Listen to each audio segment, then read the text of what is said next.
Pemerintah terapkan pembatasan sosial dan pendisiplinan hukum. Implementasi respon COVID-19 salah satu unsurnya adalah mekanisme pembatasan sosial, yaitu penjagaan jarak fisik ketika di tempat umum, bekerja dari rumah, belajar dari rumah, dan ibadah di rumah. Presiden Joko Widodo secara tegas dan berulang telah menyampaikan ini kepada kelembagaan gugus tugas percepatan penanganan COVID-19 atau gugus tugas COVID-19 pada konteks negara demokrasi, termasuk Indonesia. Partisipasi warga menjadi kunci utama meraih kesuksesan dari tujuan sistem demokrasi. Pembatasan sosial merupakan mekanisme yang bertujuan memotong persebaran virus. Sebagian masyarakat secara sadar dan kritis mengikuti mekanisme pembatasan sosial. Namun, sebagian lain masih belum menciptakan partisipasi ideal terkait mekanisme pembatasan sosial tersebut. Secara kelembagaan negara demokrasi, sistem yang telah dibangun dalam konteks penanganan krisis memiliki kewenangan untuk mendisiplinkan atau menciptakan tindakan tegas benevolent governance demi kepentingan dan kebaikan umum.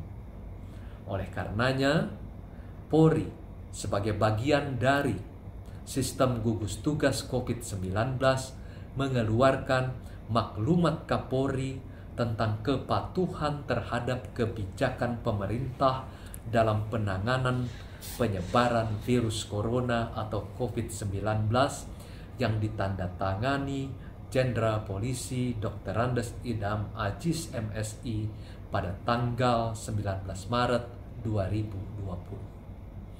Adapun dasar hukum dari tindakan tegas Polri melakukan pembubaran kerumunan dan menjaga pembatasan sosial yang aman adalah pasal 212, pasal 214, pasal 216 ayat 1, dan pasal 218 KUHP.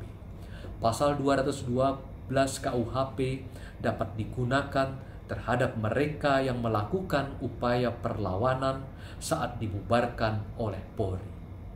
Pasal 214 diperuntukkan bagi mereka yang melakukan perlawanan dan terdiri dari 2 orang atau lebih. Sementara untuk pasal 216 ayat 1 dan pasal 218 dapat dipakai untuk mereka yang tidak menaati himbauan Polri namun tidak melakukan perlawanan. Kerumunan massa yang dimaksud dijabarkan dalam poin nomor 2 maklumat Polri ini, termasuk 1.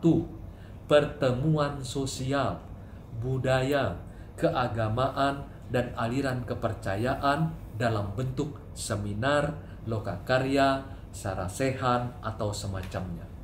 2. Selain itu juga kegiatan konser musik, olahraga, kesenian, jasa hiburan, unjuk rasa, pawai, karnaval, serta kegiatan lainnya.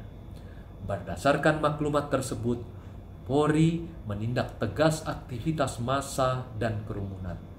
Sampai pada hari Kamis 26 Maret 2020 telah dilakukan 1.731 pembubaran massa dan kerumunan. Pendekatan tindakan tegas Polri sampai saat ini masih dalam tingkat sangat demokratis, yaitu dialog dan ajakan yang bersifat bujukan atau persuasi.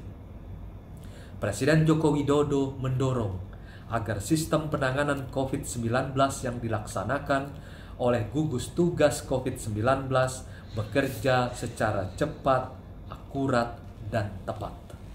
Keselamatan kesehatan dan daya sosial ekonomi harus diwujudkan bagi seluruh masyarakat Indonesia. Hal ini karena Presiden Joko Widodo berpegang pada prinsip keselamatan rakyat adalah hukum tertinggi. Salus Populi Suprema Leg Esto. Fajrul Rahman, juru bicara Presiden RI.